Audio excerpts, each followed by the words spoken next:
thank you very much. Thank you. Good to have you both here. So, Katharine, Karsten, let's start by asking the question, how do we secure data to build AI? Katharine, maybe you could start. Yeah, definitely. Thank you so much for having me. Thanks, everybody, for being here with us today. One thing that I've been focused on for the past few years and that we've been building at the company that I started, KIProtect, is really how do we secure data when we think about AI and machine learning. And the problem that we have here really is that we want to do machine learning on really sensitive data, right? The biggest benefits that we can have is cybersecurity, is healthcare, is HR, is different types of processes where normally this data is very private or sensitive, right? And the problem is that when we do machine learning, what we essentially do is some form of semi-memorization, right? This is when it's really working well, we've maybe saved some data, let's say. And we've saved this pattern, and we're using it now to make really good predictions. But what if that pattern that we've saved is your financial data? What if the pattern that we saved is the security data for your network? What if the pattern that we've saved is somebody's really sensitive health data? This is absolutely not OK, right? And so one of the things that we're working on is, can we apply new encryption methods to data before we do machine learning and allow us to do machine learning on protected or encrypted data to protect the privacy, but still have all of this benefits and the social good that we want to see from being able to use something like machine learning to solve problems? Yeah, thank you. We actually use the same methods, but for a different reason. For us, it's not so much about trying to protect data, but it's about feeding the correct data into the machine learning algorithms. And one of the key things is losing data.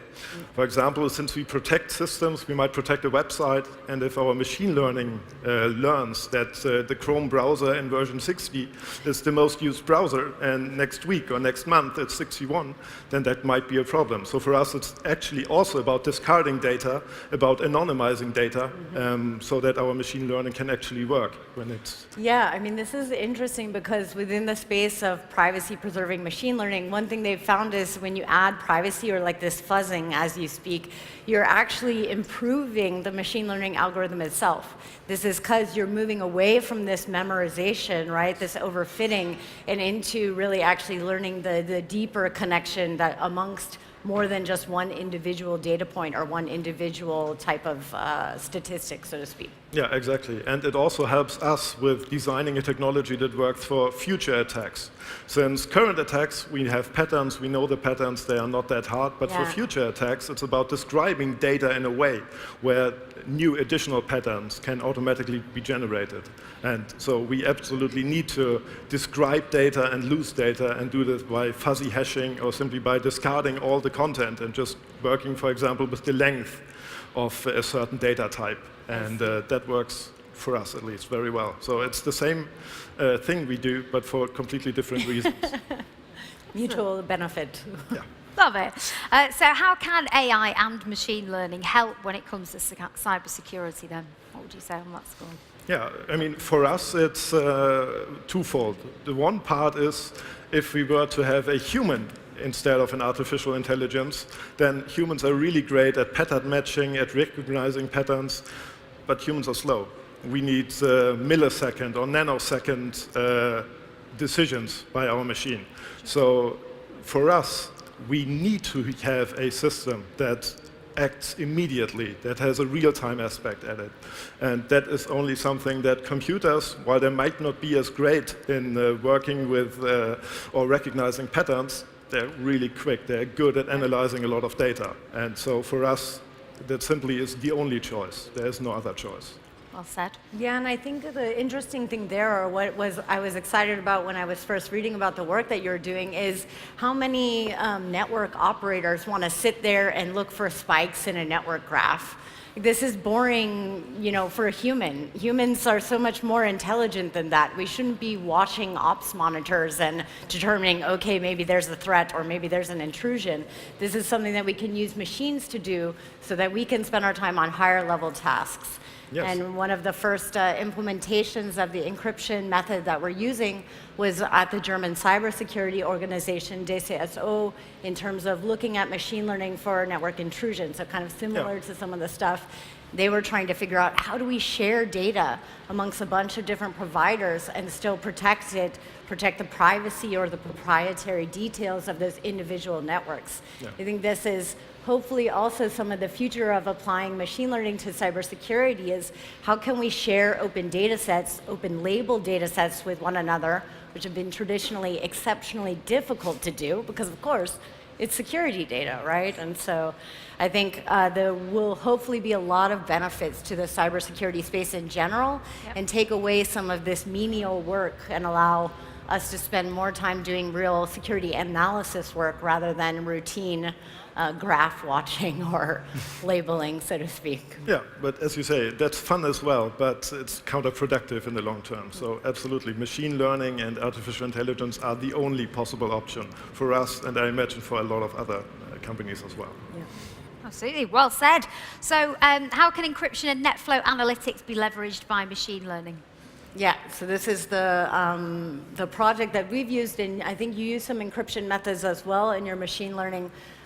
What it was used for at the project at DCSO was, can we again share Netflow analysis between different companies?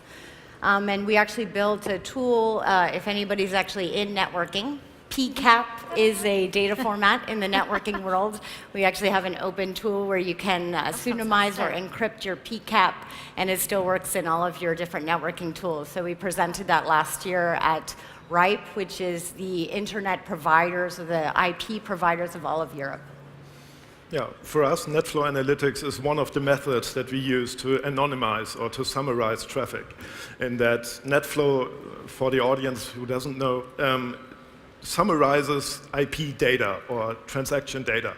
So for example, instead of having the content of traffic, you only get a small summary of IP address A talks with IP address A, did send 100 megabytes in that time and took 100 seconds. So we only use this aggregated data to feed it into our machine learning and try to then aggregate this data set, which says nothing about the content except that it was so big, and try to match that with our internal databases and then use this information to hopefully make the right decision when it comes to security.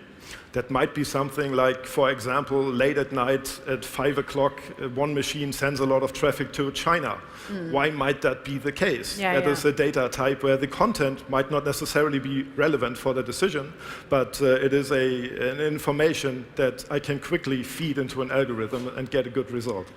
Yeah, exactly. And this distinction, for example, between, let's say, using certain methods for the public IP space versus the private IP space, I mean, this is where, of course, the expert on the task is useful, but I think the idea of having mechanisms there to protect the privacy, particularly for telco and so forth, of individual users, of all of our individual IP addresses, which are all secured and private data under GDPR and so forth. I mean, this is like the win-win, right? How can we enable machine learning on private data in a meaningful way? And hopefully network analysis is one of the, I think, the really good use cases for machine learning, because it is quite easy to detect patterns in network data. Exactly. And it's something that's easy to analyze for computers. It's no longer huge data, it's only big data in that case. And it works. 100%. Excellent. You touched upon it there a little bit when you spoke about humans not wanting to look at lots of data, find it very boring, but obviously as well with humans, there's a lot of room for error. So how can we benefit from new technologies in the cyberspace and obviously reduce that margin of error? How does that work? You want to go? For us, it's not really about, or it's also about humans making errors, but the main thing is that humans are slow. Humans simply are not designed to work with a lot of data. So if they are forced to work with a lot of data, there is errors, yes, of course, but we need decisions in sub-milliseconds resolution. So it simply is not possible to use humans. That's point A. And point B is that if you design a model in a way, and for us, it's cybersecurity, it's about detecting intrusion, it's about detecting DDoS attacks. So what we do is we baseline a correct traffic profile, and that traffic profile can then be analyzed by our machine learning algorithms to detect anomalies from that. And that's something that computers are really good at, and humans are not as good. That does not necessarily mean they make errors, but they're just simply not as good. That's a task that's ideally suited to computers and machine learning. So for us, that definitely is the case there. And I would say humans are not very good at IT security in general, and love to all the IT security folks in the room, but we make mistakes, right? I mean, it's some figure between 30 to 40% of data breaches that occur are accidental loss. This is somebody that forgot the automation step that put a password on the database that's connected to the public internet.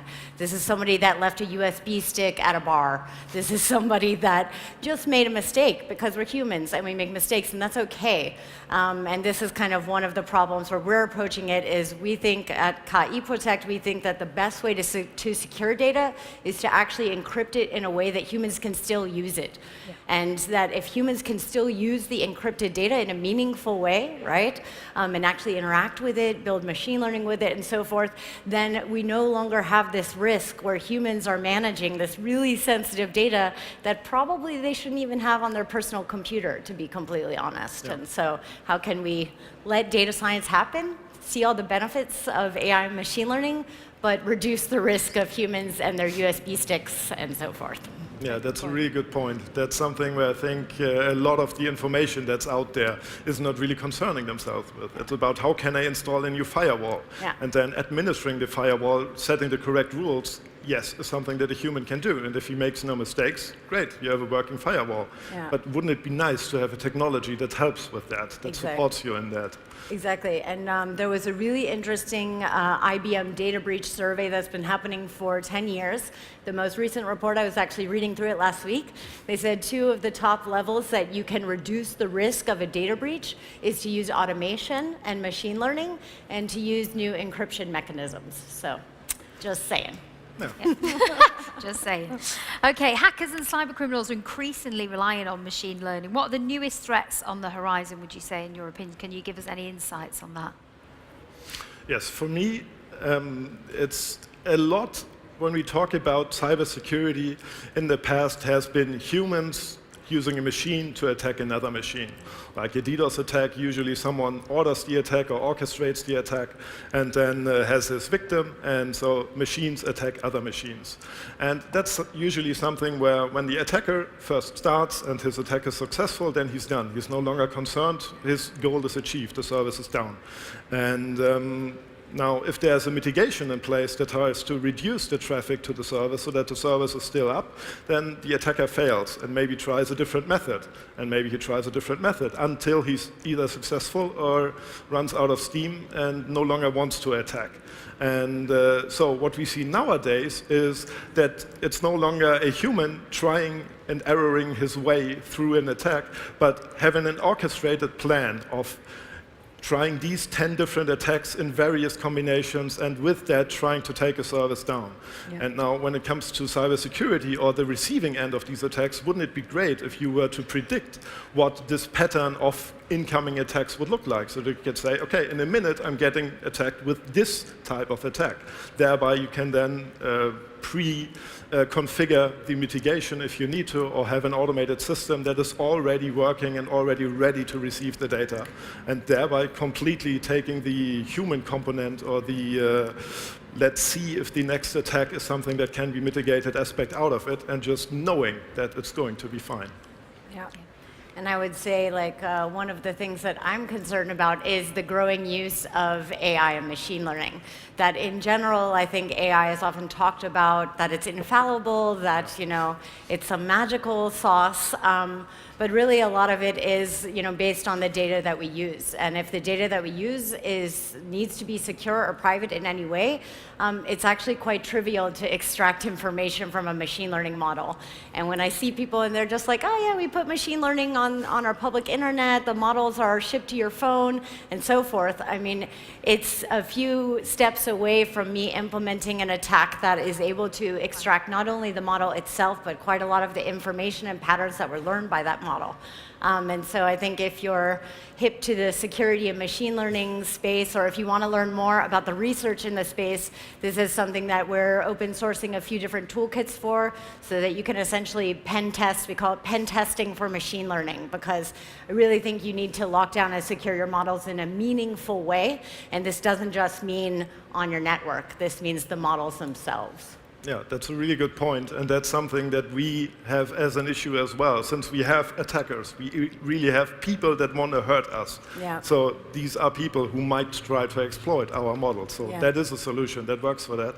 We have a different method that works for us, in that we train our models on the results that then that they produce, and try to figure out why they are failing, if they are failing. I see. So it's a feedback mechanism that automatically tries to counteract someone trying to exploit the model. But absolutely, that is a huge problem. And if you don't think about it in your threat assessment and in your general design of your machine learning and your security infrastructure, then you're going to have a huge problem there. Well, and it's security, right? Which means it's a continuous moving target, right? Yes. So just because you're protected against a particular attack today doesn't mean that the advances that we have within secure machine learning, so to speak, is not something new on the horizon. So it's important to be vigilant, so to speak, and also, of course, if you're working with sensitive data, to really think about whether you can remove that, encrypt it in some way, do something with it so that you're not putting all of your users or your customers at risk. Yeah. A lot of security is not actually providing an attackable space, or not to provide an area that can be attacked. And if you encrypt data or try to modify data in a way that even if it were an incident, Yeah. then you're good to go, and Yeah. you have one less thing to worry about. Yeah. Absolutely. Amazing. Maybe you could give us some examples then of situations where AI and automation can fix the issue of machine-to-machine driven cyber attacks. I know we spoke about it a little bit there, but can you maybe give us some examples, some scenarios of how that might play out? Yeah, of course. I mean, machine-to-machine driven means some human has programmed a machine to attack another machine. We are not in a Skynet Terminator kind of world yet, where the machines become self-aware and attack ourselves. So there always is a human component in the very beginning.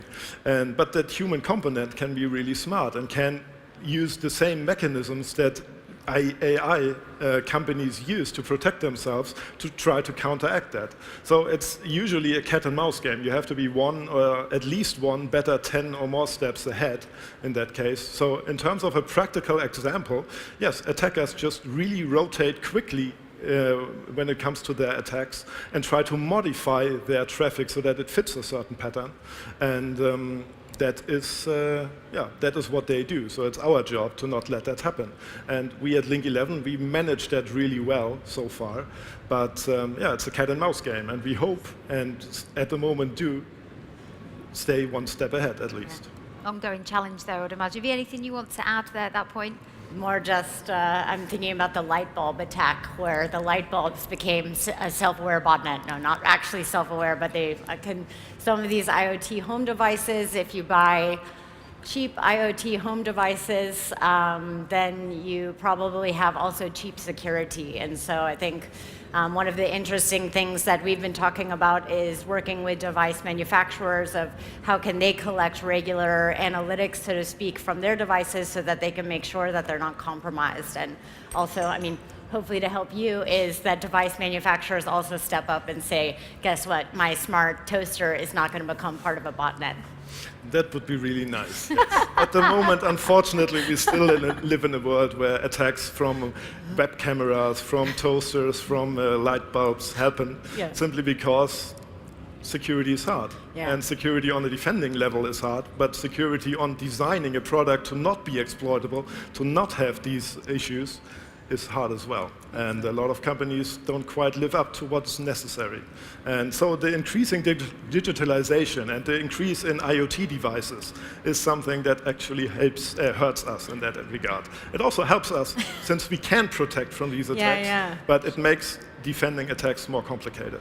Yeah, I mean, I think the more connected devices that you have in your home, the more data that's being sent to servers that you may or may not have an idea of the security protocols, the more concerns that me, as somebody that comes from the data science and machine learning field, more concern I have for user privacy and also the security of any endpoint that the devices have access to. And so. Yeah, I mean, it's the same problem. If the light bulb is hacked and then the analytics data is no longer necessarily only being sent to the vendor, but it might be sent to a third party. And you might know when you turn on your lights, when you leave the room, or when you leave the house, maybe on vacation. That's necessary or very important information for someone who wants to liberate you of your stuff.